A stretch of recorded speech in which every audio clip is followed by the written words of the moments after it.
Welcome to Catholic Restoration Conference 5. This is Judith Sharp. You might recall that earlier this year, in March, we introduced a new guest, Mr. John Moore. His talk that month was titled Not a Theologian, but a Loud Voice in the Wilderness, and it was very well received. If you missed it, it's available on CD at the ISOC website. Well, anyway, he's back today with a new talk, one he's titled Trump Administration, Team Israel. John has promised to focus on Trump's background and deceptive conduct since his first campaign and just how dangerous he is. He also promised to talk about how Trump's one-worldism aligns with the odious Vatican II, and much more. Oh, this should be fun. Shall we just wade in and find out where he's going to take us? Let's go. John, welcome back. It's so good to talk with you again. Thank you, Judith, and I'm glad to be here too. Ready to go. Well, you go ahead and start. I don't know where you want to start. Let's just do it. Let's just start with our president, Donald Trump. His administration is Team Israel, and Donald J. Trump is Israeli and Jewish interest owned, and he might as well be a dual citizen, like so many of our oligarchy already is. And he will not drain the swamp. He cannot drain the swamp. He and his Israel patrons are the swamp. This did not come out of thin air. There's a foundation for this. There are a lot of places where you could say it could start off, but a couple of events in Trump's early life is quite telling. His father, Fred Trump, was also a millionaire in New York City. He was into real estate. Nothing wrong with that. But in 1955, there was a group of Jews who supposedly came from the concentration camps and were allegedly Holocaust survivors. That's material for another show. But they were apparently meeting in a really bad place in a basement of some building. And Fred Trump, a Lutheran, thought that was outrageous. And so he built a synagogue for them. And he built it in 1955. I don't know what he spent, but I'm sure we could find out. And it still stands today with a plaque honoring him. And 62 years later, Donald J. Trump, as president, helped construct the U.S. Embassy in Jerusalem in 2017. So there is quid pro quo here. You know, Trump's with the Jewish oligarchs, and they're very grateful for him, to Donald Trump for that. No bet. But, yeah, now there's another side to this, of course. Some people don't realize the extent of the bailout he received in 1990, when he could have been just left bankrupt and to start all over again. He owed Jewish bankers $4 billion, and they kept him financially afloat so that he could sell off his asset. Alan Pomerantz, a real estate attorney who represented the 72 banks that Trump owned, Trump owned and owed money to. Oh, my. And he is a Jew, and he told CNN in an interview that Trump was actually very close to personal bankruptcy. Quote, totally over-leveraged with his casinos, an airline, a yacht, a helicopter, and a need to maintain his lavish lifestyle. Sounds like somebody else we know. Yeah, the banks kept him afloat. And here's a quote from Mr. Pomerantz. He said, we kept him alive to help us. Yeah, I'm sure they did. And what did he mean by alive? Well, then he said a little later on in the interview, he was worth more alive than dead. Oh, dead, being bankrupt. Sure. Maybe, yeah. Yeah. And then, so there's a two-way relationship here of Donald Trump, the financial debtor. But his elevation of the Jewish Holocaust theory, their God, quite honestly, and with Trump's building an embassy in Jerusalem shows his commitment to Judaic messianism. And so each side owes the other favors. Then there is his daughter Ivanka and her Jewish husband, Jared Kushner. it's not just family. They were involved closely in his government, especially in the first term.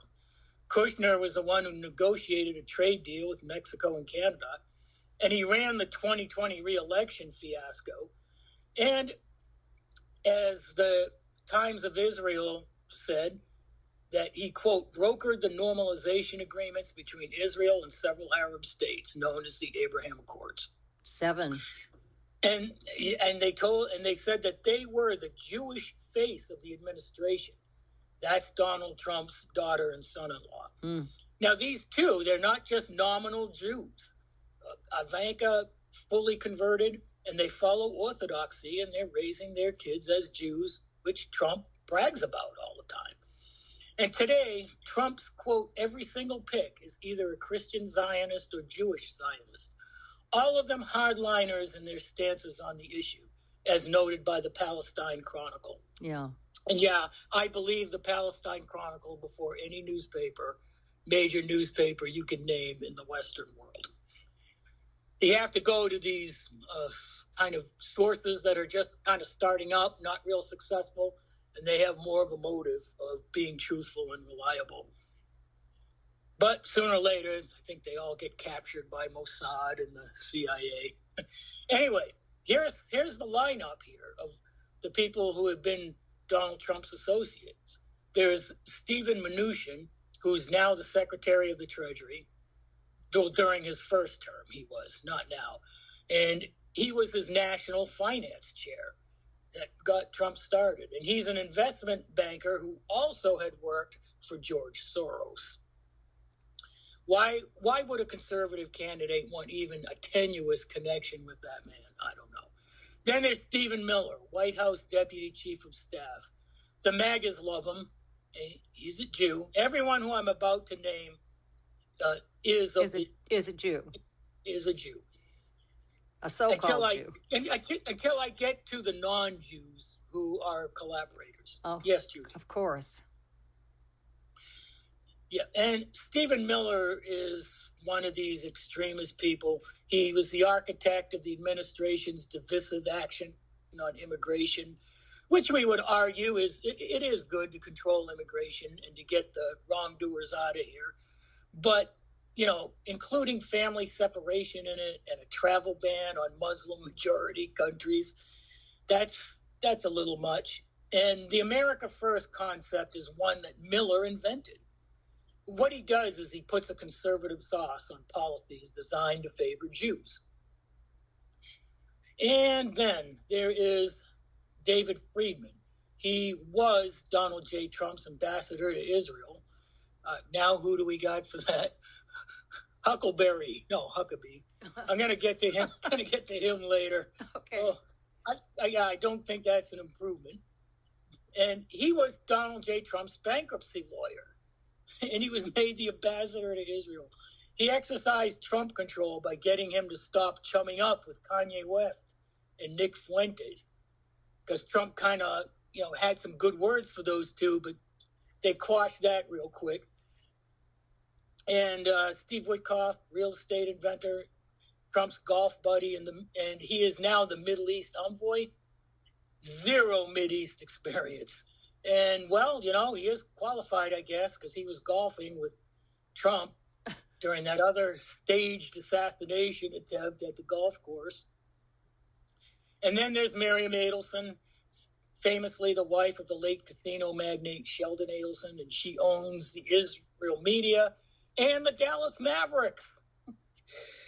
As if Mark Cuban wasn't bad enough. And she publishes Israel's largest newspaper, Israel Hayom, which is the Israeli answer to Fox News, which means it is the ultimate in fool the conservative controlled opposition.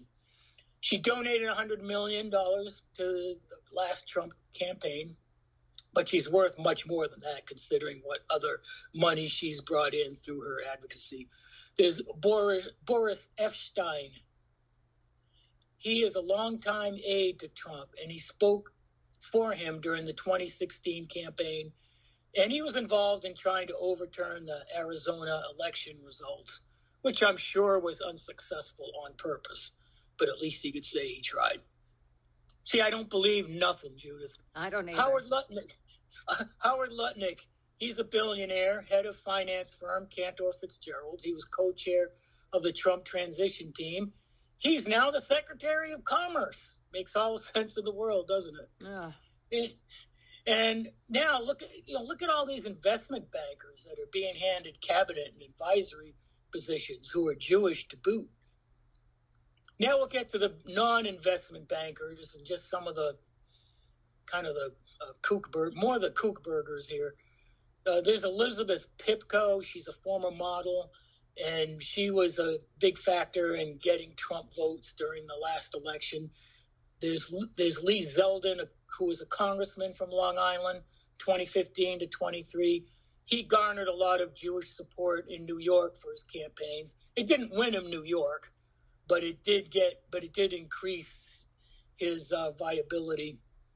And Laura Loomer, I think some people might have heard of her. She's prominent on social media, and she is described as a, quote, Jewish far-right firebrand.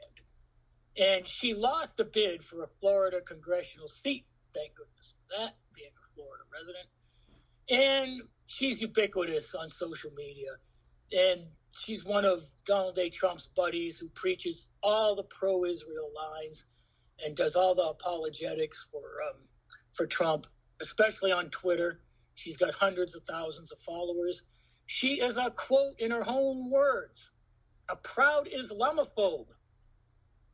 And she puts out provocative anti-Muslim posts, no doubt in the pay of Mossad, just to kind of bait people, get them to come out of the bushes and criticize Israel and get on the bad boy list of Mossad.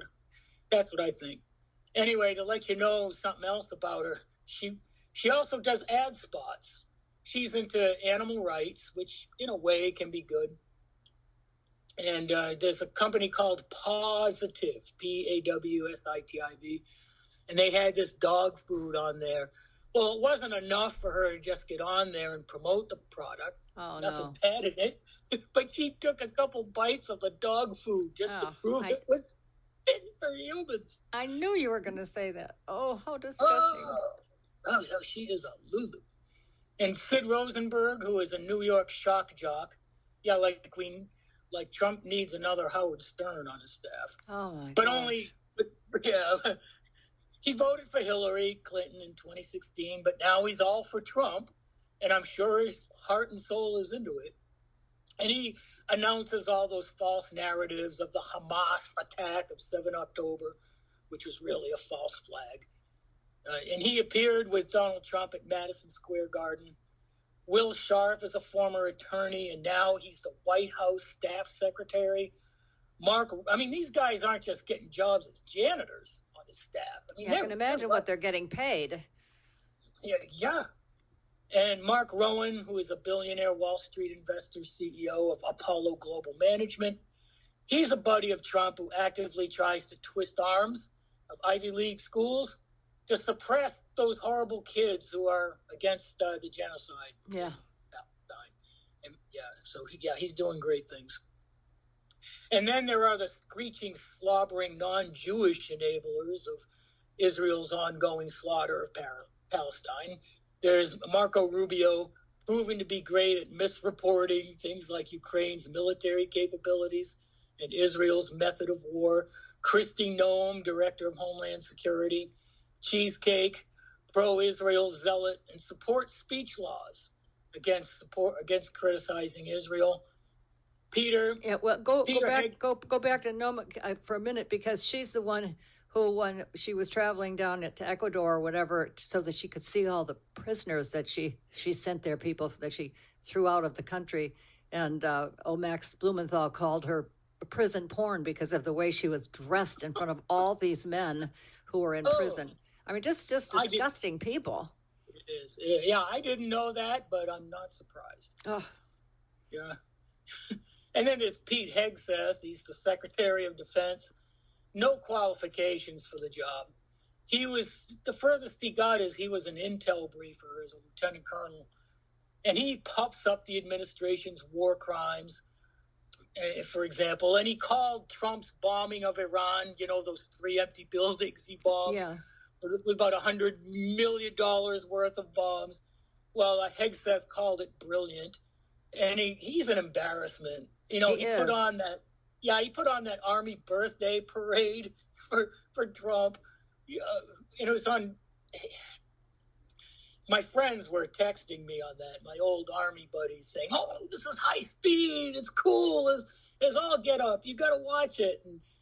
And I saw some of it, and I just had to turn it off. It was a disgrace. They looked like garbage. They weren't marching right. Anyone who's been in the Army for any length of time knows that they were not dressed. There was no, 9 to the front and 6 to the rear. They were all out of sync. They didn't care the way they were marching. They're pitiful, yeah. Yeah, I got to admit, North Korea looked better than theirs. I was going to say, just look at the parades that we see from North Korea or Russia and how those men are so synchronized. It's just beautiful. They're beautiful. And ours, disgusting. And sync is everything for military readiness. And we just talked about Mike Huckabee. He's the ambassador to Israel. He refuses to use the word West Bank. He calls the territory Judea and Samaria instead. Right. Yeah. And Susie Wiles, who was a Christian Zionist fanatic, who did do some good things for Trump as a professional, campaign manager. But she was key, and she supports Trump's Zionist.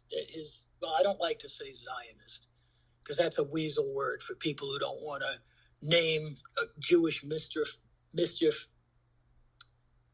And Mike Waltz, National Security Advisor, he's taken hundreds of thousands of dollars from pro-Israel lobbies. John Ratcliffe, the CIA director, who accused of Joe Biden of not being pro-Israel enough. Yeah. And should have been tougher on Hamas. And he is in favor of a war with Iran. And he's an absolute foreign policy hawk, very dangerous, going to get our boys killed. And, that's about it. There's a lot more of them I'm sure people could name, but I do want to get on with some other things. I'm just shaking my head, but go ahead. Yeah. Now I want to get on to some of Trump's statements in the past that should make it clear that he's all about Israel, and he's not America first, not even America second. Way back in January of 2013, he did a 36-second video political campaign spot on behalf of who? Netanyahu, who was run. Yeah, it aired in Israel. And he said, quote, "My name is Donald Trump, and I'm a big fan of Israel. And frankly, a strong prime minister is a strong Israel. A strong prime minister," he said again, "a strong Israel. You truly have a great prime minister in Benjamin Netanyahu. There's nobody like him." I agree with that. He's a winner. He's highly respected. He's highly thought of by all. Congress sure loves him. Huh? They stood up and cheered for him. Yeah. And people really do have great, great respect of what's happened in Israel. So vote for Benjamin. Terrific guy, terrific leader, great for Israel. That was reported by the Times of Israel. And on February 10th, 2015, when Trump accepted an award, and awards are just fine. It's part of getting, positive notoriety. But he got this award from the Algeminers Jewish 100. And that's every year they put on this star-studded celebrity event where they honor the 100 people who most helped Israel in Jewish causes. And Trump won a prize. They wouldn't tell us what rank he was. But he said at this event, "We love Israel. We will fight for Israel. 100%, 1,000%. It will be there forever," unquote. And a lot of real savory people who also won this award. It looked like a who's who in the IDF generals lineup with Knesset firebrands and people whose careers depend on how many Palestinians they can kill. Oh, boy. At a March 21st, 2016 AIPAC, he said he was a, quote, lifelong supporter of Israel, when I become president, the days of treating Israel like a second-class citizen will end on day one, unquote. Yeah, that's really going to get him a lot of the black vote and Latino vote. And that makes definitely America a first guy. Oh my gosh. Yeah. And then at a New Hampshire rally, there was something telling. It's more anecdotal. But and all this, by the way, is online. It's viral. It's on YouTube. Y'all can look it up. There was an elderly gentleman, a very dignified, kind of grandfatherly kind of guy, a little bent over, and he stood up and he said, "I am opposed to wasting our military in the Middle East on behalf of Zionist Israel." And the crowd was saying, "Oh, no, boo." Oh. And then Trump's response to him was, quote, "Israel is a very, very important ally of the United States, and we are going to protect them 100%, 100%.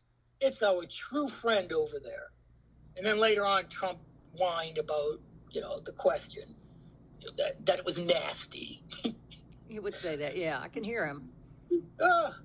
And then in October 26, 2016, in a campaign spot, he said, quote, "I honor and respect the Jewish faith and tradition." He's not just saying he respects them as a minority or as a nation. Their faith and tradition. And it's important that we have a president who has respect and reverence for Judaism. And he then talks about his daughter and his son-in-law, Jarrett, and boasts again about his grandchildren, which is fine. But he's bragging about them as Jews. And he has other grandchildren. I wonder how they feel. Yeah, don't you wonder? And then Netanyahu had a warm congratulatory remark for Trump. And then during the interim, during the lame duck period, there was a UN Security Council resolution that declared Israeli settlements that had no legal validity.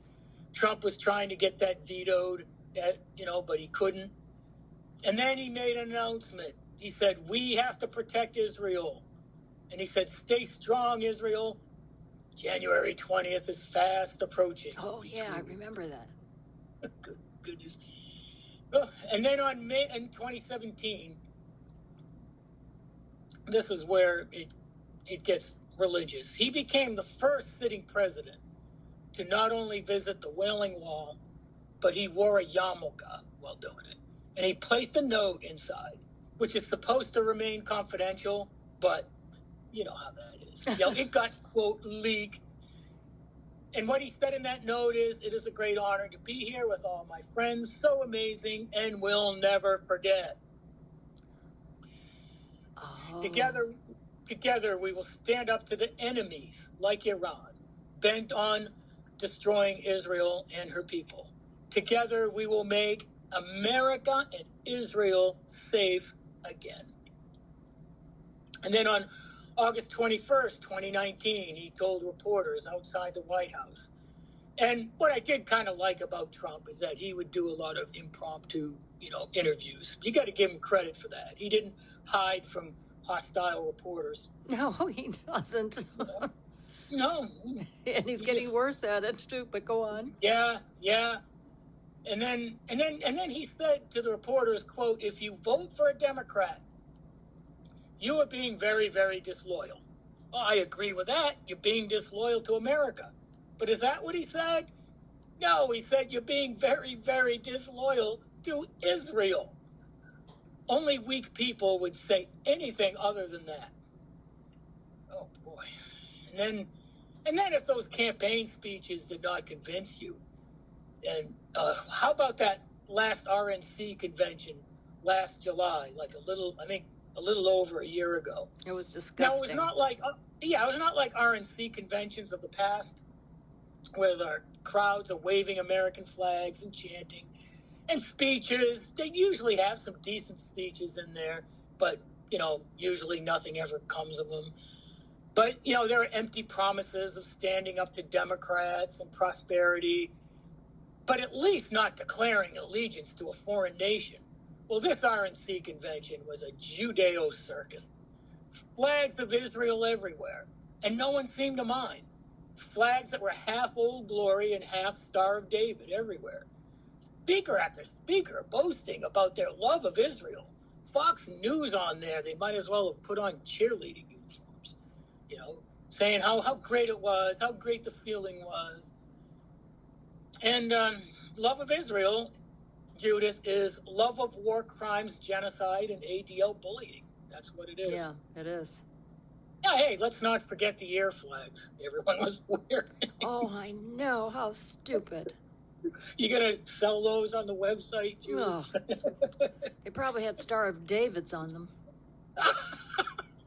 Don't give them any ideas. Yeah. Yeah, and at this, and of course, at this convention, no one aggressively addressed any important issues. I mean, there was ridicule of Kamala Harris. I guess she brings a lot of it on herself. There's the cackling jokes, and she's not a master at elocution. I get that, but no one highlighted what's really important, and that's Democratic. Right. That's Democrat unqualified support of all abortion, sodomy, election theft. Nothing about medical tyranny. Well, of course, Trump was a part of that with Operation Warp Speed. Now, of course, my MAGA family and friends thought the convention was fantastic, though. So I just I know. Yeah, it was just great.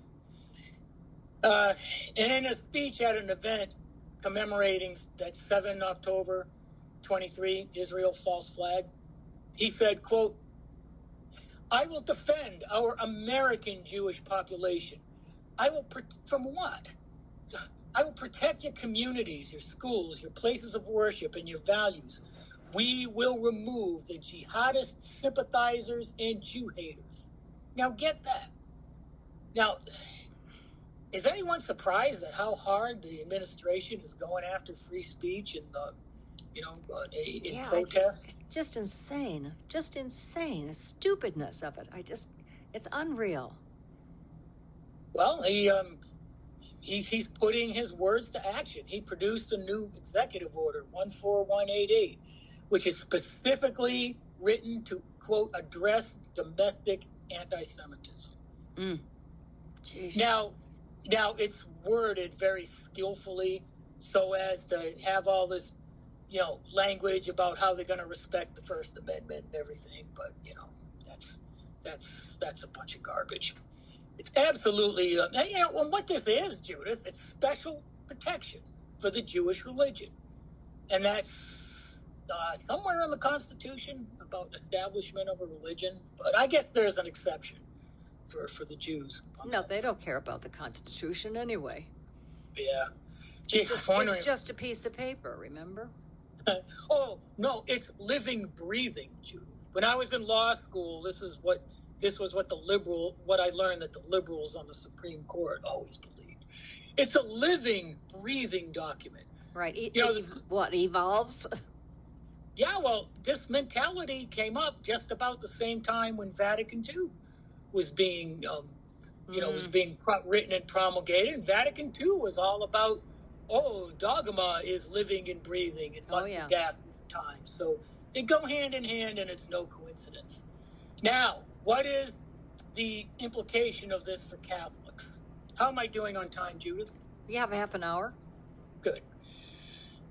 And the implication for Catholics is this. While Trump is in Jewish hands, it's tempting to say that he is a Jew or that he's a crypto Jew, which I said a few times. But I don't think that's right. He's really a one-worlder, and he promotes universal ecumenism, which is a biblical mark of end times. And we will see later how he manifests belief in a Freemason style of ecumenism. The Wailing Wall episode shows that he shares the Jews' unstoppable belief that the wall, which is a piece of the temple that was destroyed, will one day be restored, and the Jews' rightful place in ruling the entire world will come to pass. And this is very well stated in a book that you have available for sale, Judith. It's Monsignor George Dillon's book, Grand Orient Freemasonry on Math, which Father Dennis Fahey enthusiastically endorsed in a preface. It's a book that you can. Well, it's lengthy, but it's like John said in the last presentation. Father Fahey's books are long, but they're hard to put down. There's so much good stuff in them. Yeah. Now it is illustrative to look at what many Trump supporters and apologists refer to, and I'm going to move to that speech that he made during that infamous trip to the Mideast he made on May 13th to 16th. And I got to comment on it because even the smart people in the business totally missed that and were suckered by it. Now, I got to say that these people like Colonel McGregor, the people that Judge Napolitano has on the show, Scott Ritter and them, they got tons of credentials. They've written all kinds of books. I haven't written a book. But I guess it's, people who are not so well-versed or, well-read, we kind of tend to read more into things that other people don't. And I don't know why that is. It's a grace, I think. Yeah, it is a grace. It's a discernment that comes from grace. I don't know, but some I mean, like you, we don't have, well, I can speak for myself here. You don't have to be part of the intelligentsia to just kind of see through things. And I do too a lot of times. I just see, like, come on, this is garbage. It's like that October 7th thing. I mean, I knew right away, and then that, of course, that shooting of Trump. I mean, just give us a break. So go on. This is interesting. Oh, your little speech on that was classic. That's what got me to write to you in the first place. I remember. Because nobody else seemed to get it. Oh my goodness, he's been shot, and no, he hasn't. Family, no, he hasn't. Don't so you see phony. this? Don't you see that? All right. Well, yeah, about as real as fake fingernails. Anyway. Well, Colonel McGregor was really optimistic about this speech that President Trump made. Yeah, because it sounded so good. Yes, I agree. I heard it. Oh, he criticized neocons, and so now Trump is on our side, and he's realizing the mistake he's made with all those warmongers.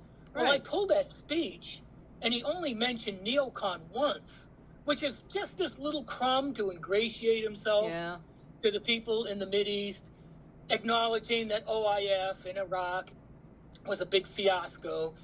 And he said this: no, the gleaming marvels of Riyadh and Abu Dhabi were not created by the so-called nation builders, neocons, or liberal nonprofits like those who spent trillions and trillions of dollars failing to develop Kabul and Baghdad, so many other cities. Well, what's so great about that? When the rest of the speech, I mean, that was not even the main idea of the speech, but the idea in there was that the neocons ruined, turning the Mideast into more of a big gold mine for people like Trump. That was really the point of that. But anyway, I read the speech, and it began with a whole bunch of braggadocio about how great things are in America now, all because of him. Yeah. I mean, he's really got this scary Messiah complex. And then he says he demonized Iran. He accused them of being the aggressors in the violence in the Mideast, blah, blah, blah. The usual Likud talking points. And he also said, quote, all civilized people must condemn the October 7th atrocities against Israel. Well, Colonel McGregor, what about that? He said this in the speech. And as Trump was making this speech, Israel, listen to what was happening while he was making the speech and while he was in the Mideast. Israel had just killed 29 people in Palestine. A slow day for them. Yeah. And then, more importantly, they sneakily took full control of the West Bank by passing a land registry law, which favors Israelis, and it greased the skids to just impose more settlements there, which they're going to do, despite what the UN has said about it. They're just going go back to McGregor. So what did McGregor say about October 7th? No, my impression is that in other presentations, he does not acknowledge October 7th as a false flag. Maybe he did, but he doesn't bring that up all the time. I think he thinks that it wasn't a false flag, but it was provoked. But I have to check myself on that. You're talking about McGregor? I'm talking about Colonel McGregor. I mean, okay. He won't name the Jew. Oh, right? No, they never do. No, they don't. They're afraid to. But I have to tell you, the reason I believe the reason they can't do it is because the judge will be taken down. Napolitano's judging freedom will be closed down on YouTube. And that would be unfortunate. We would have to look for him elsewhere. He might just pack his bags and forget it. But and we can't have that happen because there's just enough good information that sometimes he has to leave things out that he can't say. But there's other good information that we have to, and I write to him too because he's a Catholic and we have to encourage him to make sure that he's on the Catholic side on everything. But anyway, please go ahead with your one world order because I want to hear that. Yeah. Okay. Now, also, there's a quick timeline here. And I'll just sum it up. I won't go through every date. But every single day when President Trump was having this conference in the Mideast, Israel was continuing their murderous attacks apace and even further. One day they killed over 100 Palestinians. Another day, 143. Yeah. And that's when they ramped up the starvation campaign. Which we all know about. And then they declared that they are beginning, quote, preparations for a new Gaza offensive. How do you do that? Well, the offensive is already going on. How do you do a new one? What are they bombing? Are they bombing grave sites? Oh, these people. I mean, Israel just runs on impulse. It's that simple. Yeah, they're just killers. They're just murderers. Hey, I want you to go back. I think you missed something. I want the speech that Trump gave in the I don't know if that was in Saudi Arabia, wherever it was. Again, you mentioned it. He visited the Abrahamic house. What was that about? I'm getting to that. Yeah. Okay, good. That really gets to the nitty gritty here. And on the last day, the coup de grace. This is what it was really about. He visited the Abrahamic family house in Abu Dhabi, United Arab Emirates. Okay. And it is an interfaith complex that got millions of dollars soaked into it. It's a tourist attraction. It houses a mosque, a Christian so-called church, and a synagogue, all on the same compound. Mm. And last but most important stop of his tour, and President Trump goes to the Abrahamic family house where Arabs, Jews, Muslims, and Christians, quote, come and worship as one. Mm. And it's buildings facing each other in all directions. And the spokesman says, quote, they will all coexist in the same compound. Mm. That's what an Israeli official said, and who was delighted. And where have we heard all this promoted before? Vatican II. In Nostra Aetate, where they said, I think it was 1965 when this was promulgated, quote, likewise, other religions to be found everywhere strive variously to answer the restless searchings of the human heart by proposing ways which consist of teaching rules of life and sacred ceremonies. And this is the kicker. The Catholic Church rejects nothing that is true and holy in these religions. I'm not going to read the rest of that paragraph, but just put on the brakes here.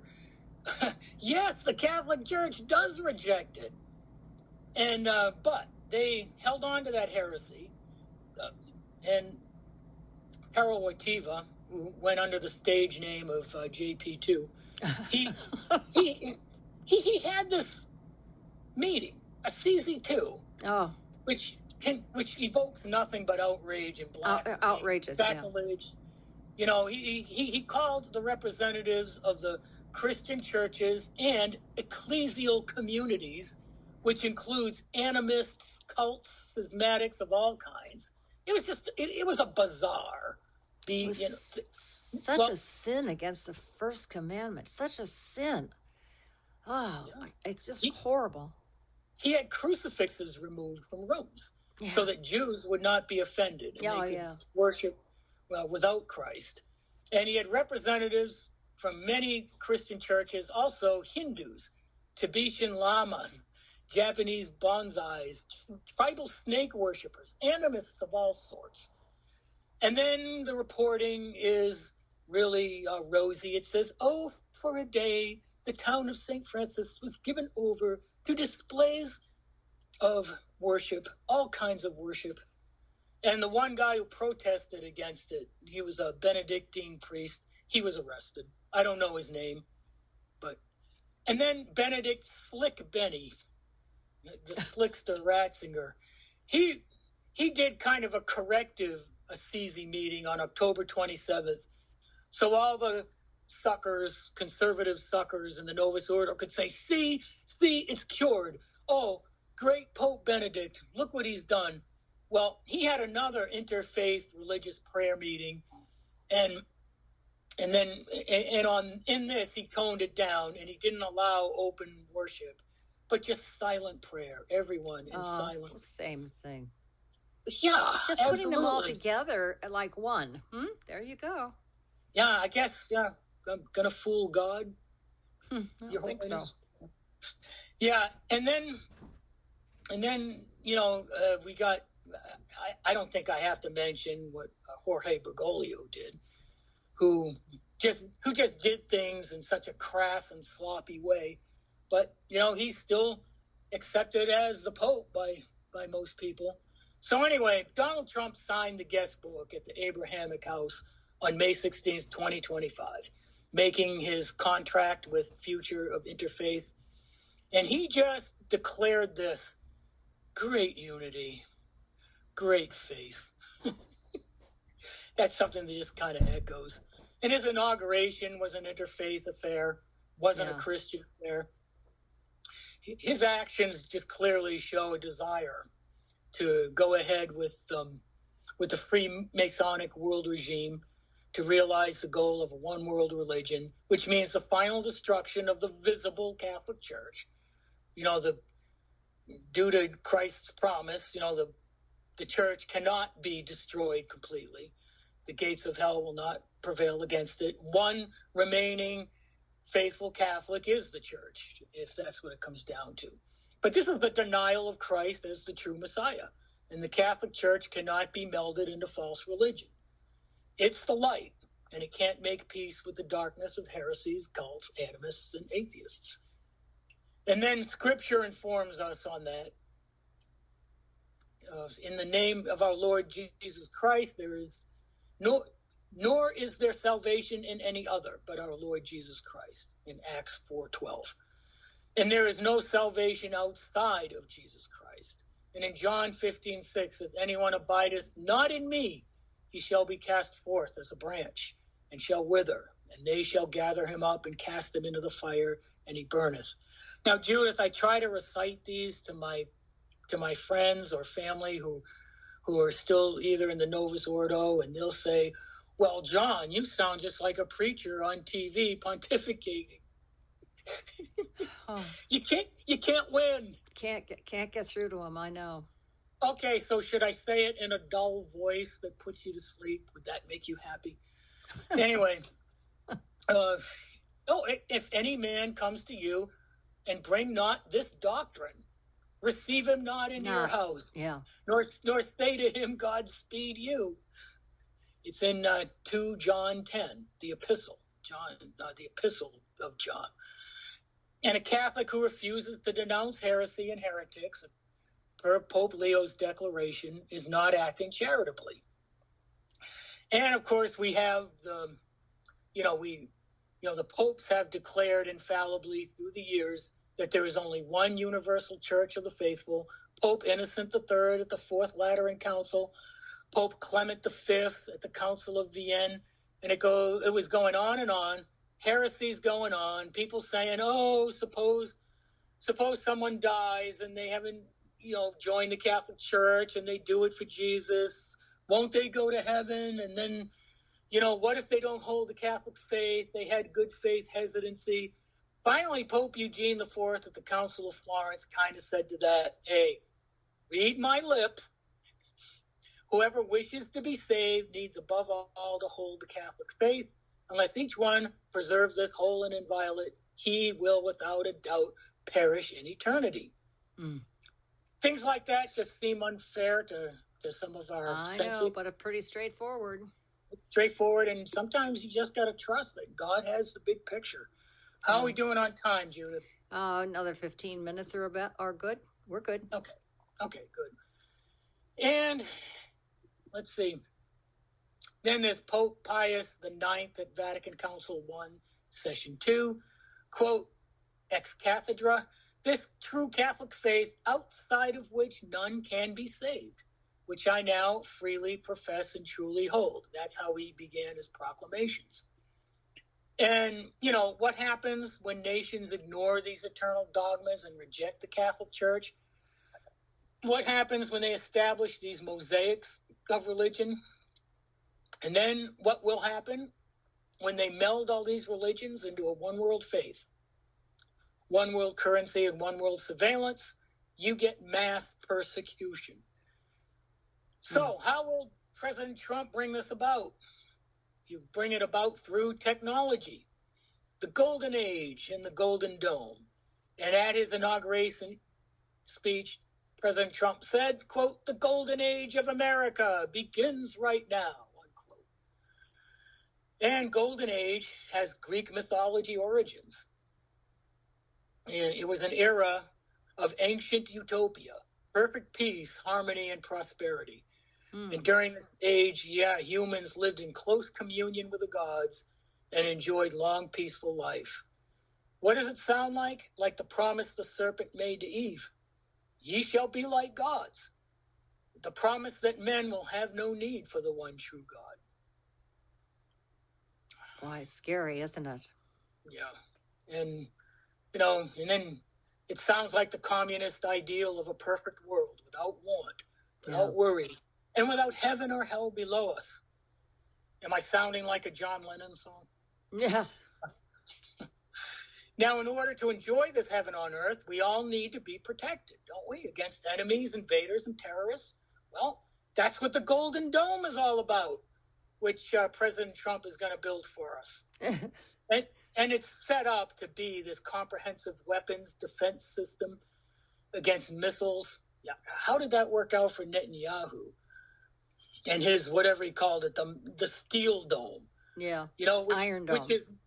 Which is unfit against certain ballistic missiles. Right.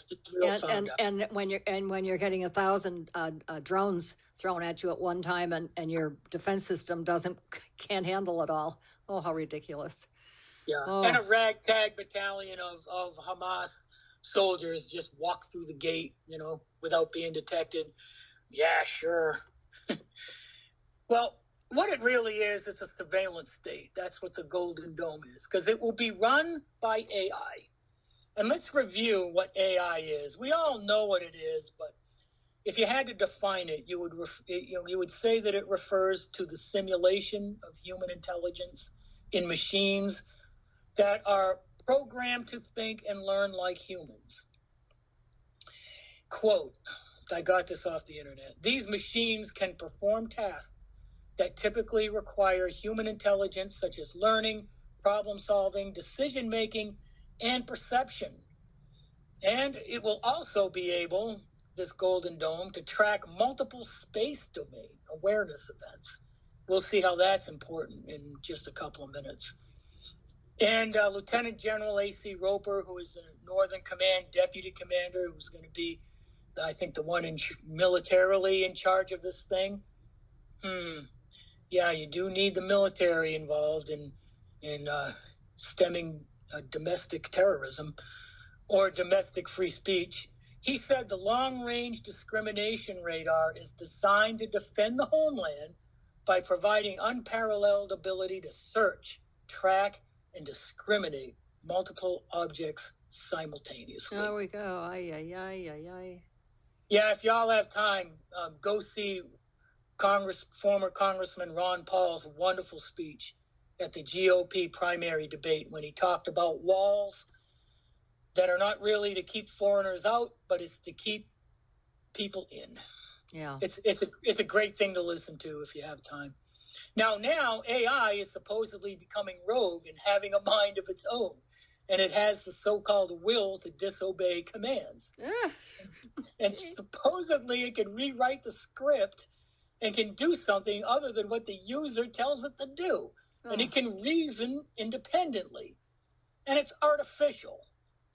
But see, Satan also is artificial. Well, Satan is not artificial. He's real. But he wants to be omnipresent like God, but he can only do that in an artificial way. Yeah. So interesting. If you don't think this pleases the devil, got another thing going.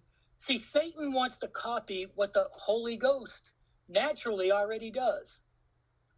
The Golden Globe is just a modern day Tower of Babel.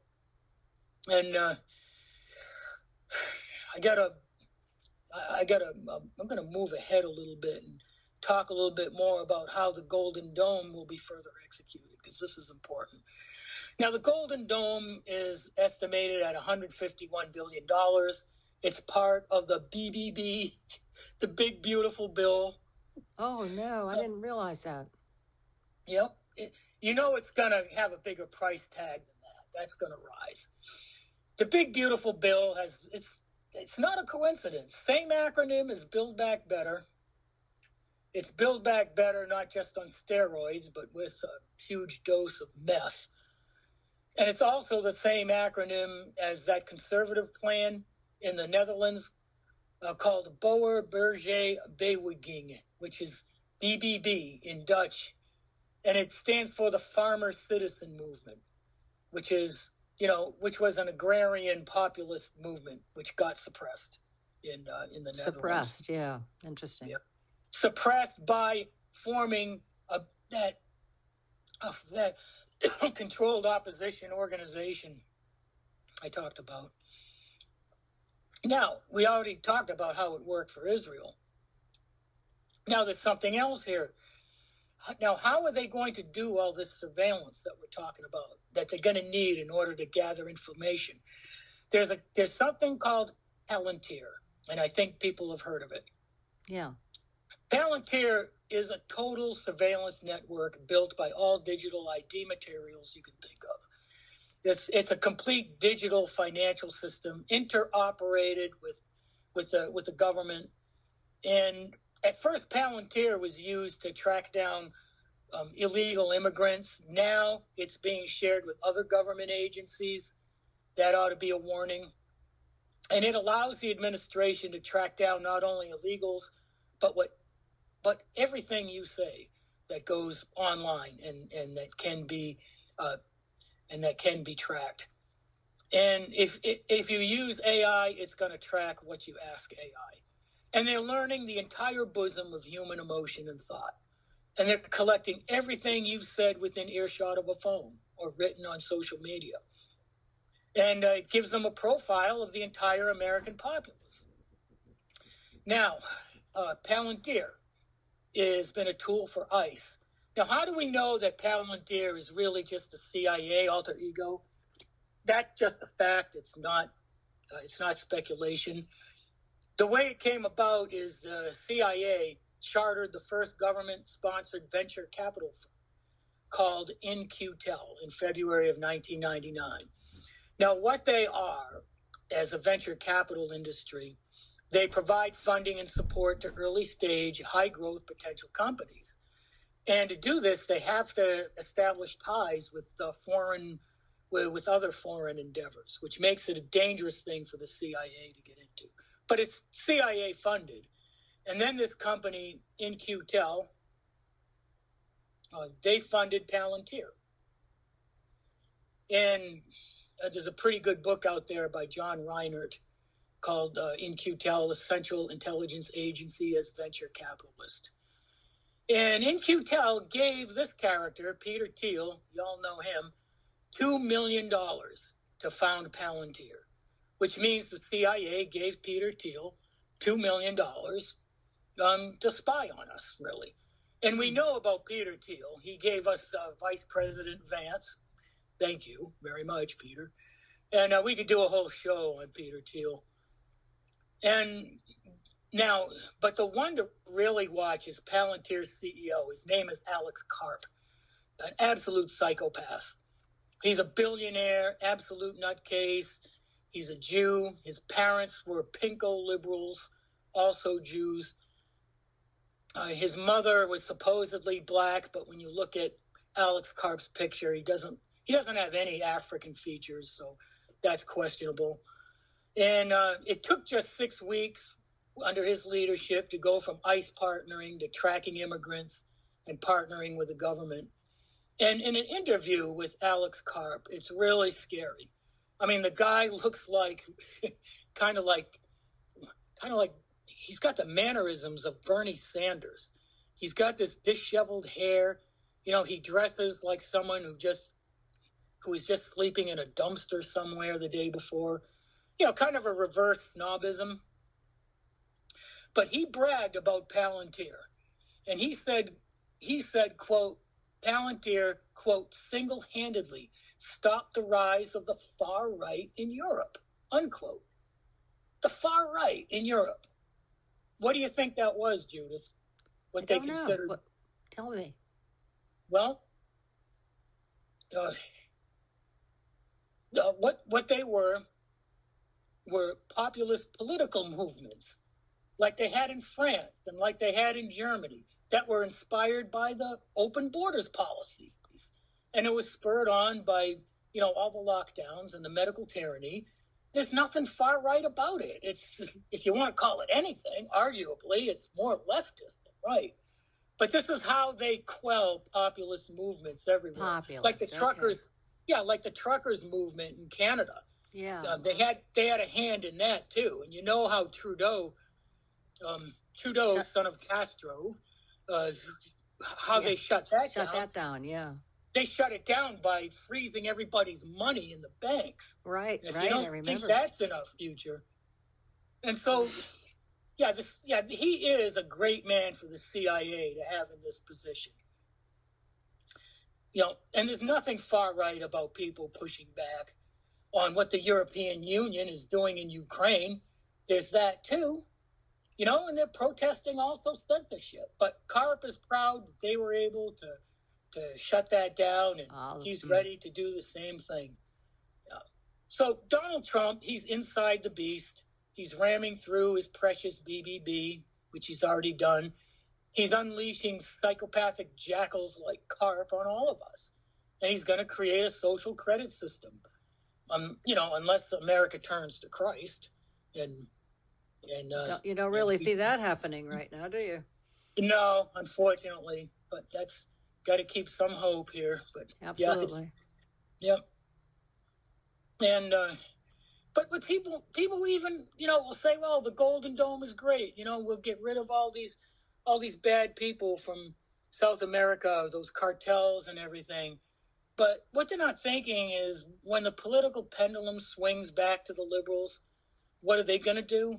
They're not going to use it against you to take away your gun rights and your free speech. Yeah, that's coming. You got to think again. And, in closing, all we can say is, what's the consolation? Back to Scripture. And Scripture tells us this. The Gospels tell us, the epistles. And to sum it all up, what these first martyrs for Christ were saying were, hang in there. Now, that seems like a cliche, but it's true. And it means don't be a part of the madness, even in your speech and your actions, and be ready for the reality. Like Our Lady of La Salette said, I believe that she said that at end times, all Catholic worship will be forbidden. And when it takes place, it will be in barns and caves. But it's kind of happening right now. Yeah, I can see that coming. I mean, I know we've already heard that the only thing we won't have, the sanctuary light will be out, and all we'll have is the rosary and the scapular. Yes. And if there is a mass, it'll be in some garage or hidden place. I don't know. We'll have to see. Some basement somewhere. I see it. It's coming. We just have to be ready for it. Maybe not in my lifetime, but certainly, I don't think it'll be too long. I think we're up ready for something nasty. I really see it coming. Yeah, and it's going to be in my opinion, the head of this one world religion, the one that comes up and finally says, "Okay, we're all united. This is going to be the religion of the world. You can join it if you want to, but you don't have to." And then after a time, it is going to be mandatory to join that one world religion. I cannot pinpoint the place in Revelations where they talk about that, but I think that they do. Yeah, it's one movement at a time. You know, these little steps that they take to well, it's like they did to the Catholic Church with their incrementalism. You know, the changings of the Mass, and a little bit they did here, and a little bit they did there. We all fell for it. Well, all the people today basically are falling for all this stuff that comes out of the mouth of Trump. You know, I wrote down something because I've mentioned it before, but you know, when you think about it, the morality of the administration, morality of the whole world, for heaven's sakes. But you know, when you think about men like Bannon and Trump and Hicks, all married 3 times. I mean, there's no morality, and you know, a true society can't survive with that. It can't work. No, you can't. Oh, but Judith, we have Leo the Chicken-Hearted as Pope. Yeah. Hey, I gotta explain that to me. I'm kind of doing like what Gary does, Gary Giuffre, when he talks. Yeah, a little bit of ridicule helps sometimes to just try to bring attention to the absurdity of the situation. I really enjoyed it when he called John the 23rd Jolly John Fatso appears on the balcony. But, you know, I'm talking about the anti-pope Leo the 14th, and people are gaga over him. I got people saying to me, "Oh, see, John, he's better than Pope Francis. You know, he's got a lot of class, and he's saying the things we like to hear." But they're not listening to him. They're not listening to what he says. He recently made this homily somewhere. Of course, that's what the Novus Ordo calls sermons. Yeah. Yeah. He did this homily recently, and I'm gonna try to pull up what he said, if you just stick with me for the last minute. All right, where he was making a speech about evangelization. People saying, "Oh, see, John, he does want us to evangelize." Now, you know, it's a good thing. Listen to what Pope Leo the 14th said. And he said, here's what he said, quote, "We should pray for the conversion of the many people inside and outside the church who do not yet recognize the urgent need to," what, Judith? "To become Catholic?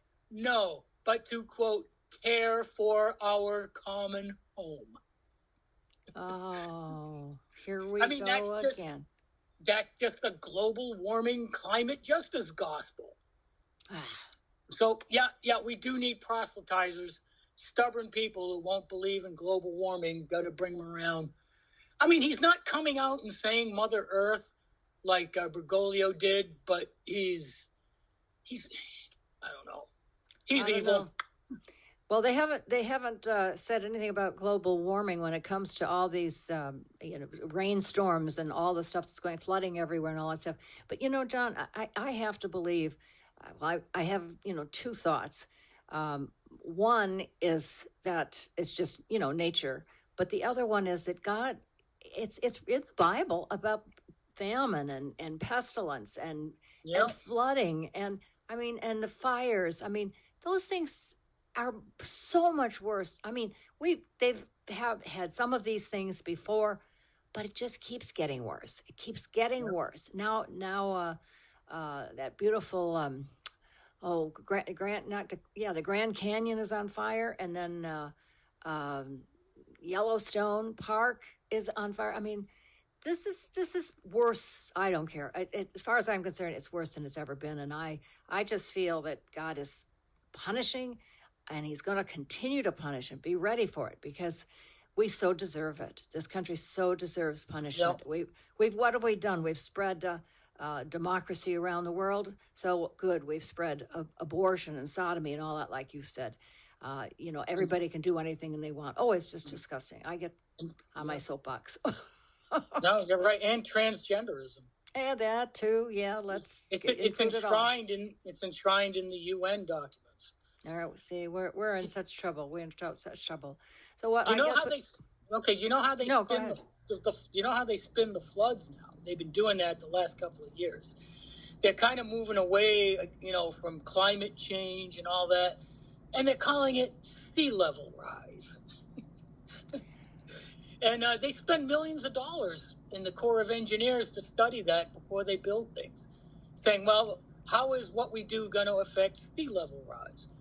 Now, I'll believe in sea level rise when I can afford oceanfront property. Then I'll believe in sea level rise. Well, but I thought if there were sea level rises, wasn't that coming from the what am I saying about the icebergs and the Arctic? What's the word I'm looking for? Oh, John, help me out. What, the connection between it happening in the freshwater? Yeah. I mean, I'm looking for a word that says that they're evaporation. Not going to be there anymore. I think it's the evaporation, and then the evaporated melting. water. The word I'm looking for is melting. They're melting. Melting. Yeah, there you go. I don't know. I don't know what's true. How could we believe anything? You can't. We've got a very rich library of Catholic dogmas, great books to read that haven't disappeared. Get your hard copies and hold on to them, because when you had Randy Engel on the show, who was talking about the New Order of Barbarians in that Richard Day speech. Remember what Day shared with us back in 1969. Be careful. They're going to remove all the good books from the library that will make you smarter. They're going to censor them. I'm so glad you brought that up. I'm so glad you. That's what they're doing. They are wiping out a lot of good stuff that's still on the internet, that you can't have access to. But that's going to go down eventually. It's going to go down. I mean, just think about the grid. I mean, that can all just end in such a short time. And like I said about my computer, and a little bit of a couple outages, and my computer was fried, parts of it.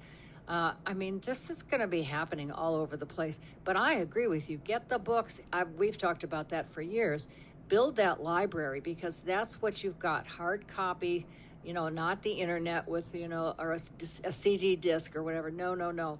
Get the hard copies and make that library huge, so that it's there for the little children that are growing up, and you need to have something good to provide for them. Oh, I agree with you, John. That's such a great point to end with. Good way to end it. Yes, it is. But no, last thought. You must have a last thought about the one world order, one world religion. And what Only hang in there. That's what I got to repeat. The mindset of the apostles. They knew this was coming. People have been through.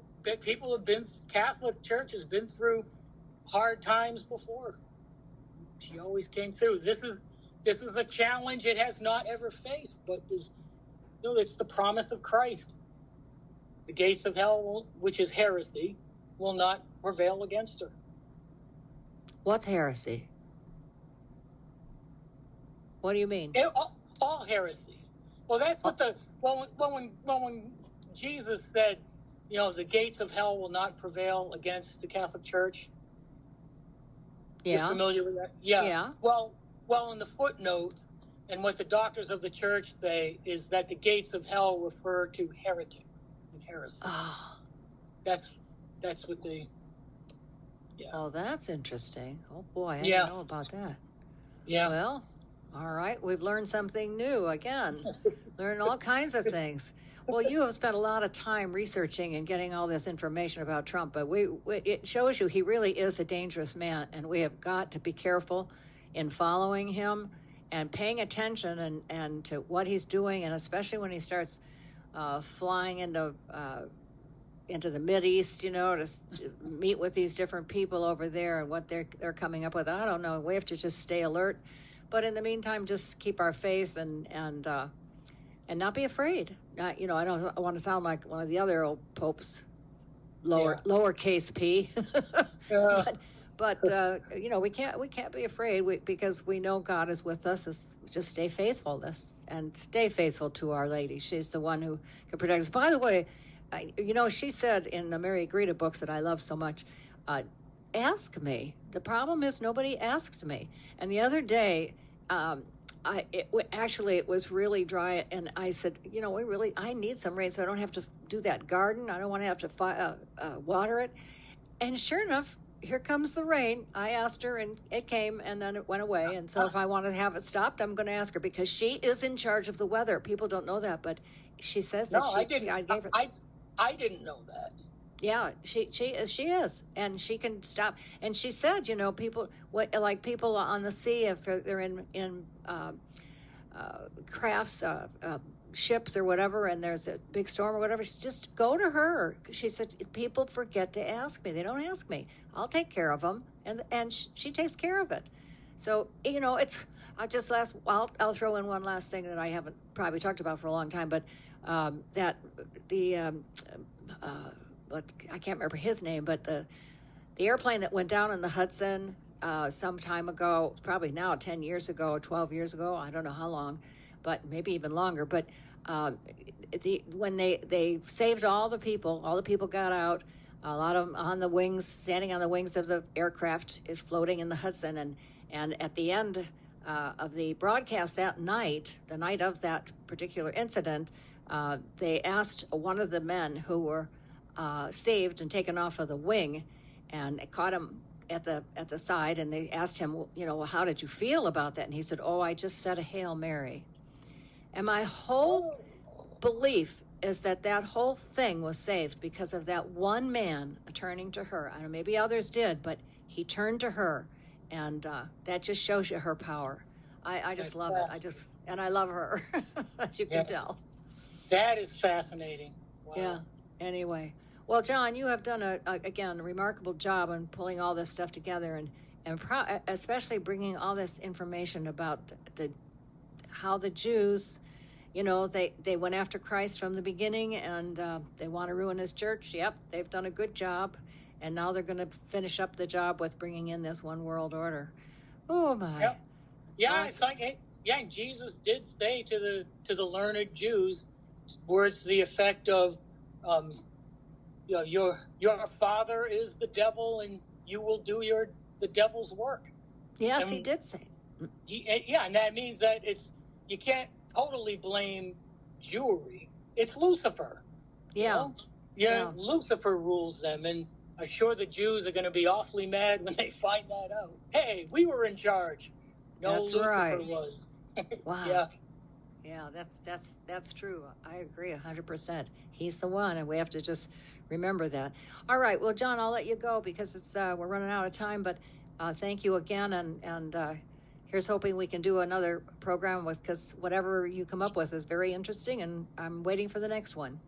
Great, thank you, Judith. All right, well, God bless you, and let's just say Notre Dame de Chartres. Pray for us. Dame de Chartres. Pray for us. Yes.